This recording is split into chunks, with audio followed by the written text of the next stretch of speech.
அதிர்ச்சி 60 லட்சம் கம்மியாக போகுதா? சொகுசு கார்கள் விலை இனி அதலபாதாளம்.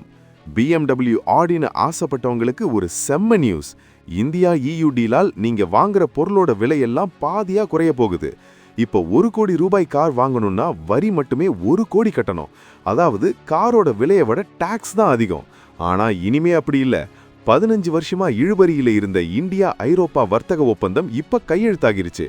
இதனால 110% இருந்த கார் வரி இப்போ வெறும் 40%-ஆ குறையுது. 1 கோடி ரூபாய் கார் இனி 1.4 கோடிக்கே கிடைக்கும். இது மட்டும் இல்ல, சாக்லேட், பிஸ்கட், ஆலிவ் ஆயில் மேல இருந்த 50% வரியை டோட்டலா தூக்கிட்டாங்க. இனி இதெல்லாம் லோக்கல் பிரைஸ்ல கிடைக்கும். சென்னையில இருக்கிற ஐடி பசங்களுக்கு ஒரு good news.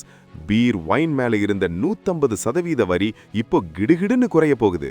Medical machinery, satellite parts விலை கூட இனி ரொம்ப கம்மி. ட்ரம்ப்புக்கு ஒரு பக்கம் கோபம் இருந்தாலும் இந்தியா மாஸ் காட்டிடுச்சு. 1 கோடி ரூபாய் கார்ல 60 லட்சம் மிச்சம்னா சும்மாவா? இந்தியா ஒரு உலகளாவிய வர்த்தக சக்தியா மாறுறதுக்கு இது ஒரு முக்கியமான படி. அடுத்த சில மாசத்துல இதோட மாற்றத்தை நேரடியா பார்க்கலாம். வரி குறைஞ்சா நீங்க முதல்ல வாங்க போற ஐரோப்பிய பொருள் எது? BMW காரா இல்ல சாக்லேட்டா? கமெண்ட்ல சொல்லுங்க. இந்த மாதிரி அதிரடி அப்டேட்ஸுக்கு தமிழ் ட்ரெண்ட் சென்டர்ல உடனே சப்ஸ்கிரைப் பண்ணுங்க. அதனால தான் சொல்றேன், 60 லட்சம் கம்மியாக போகுது.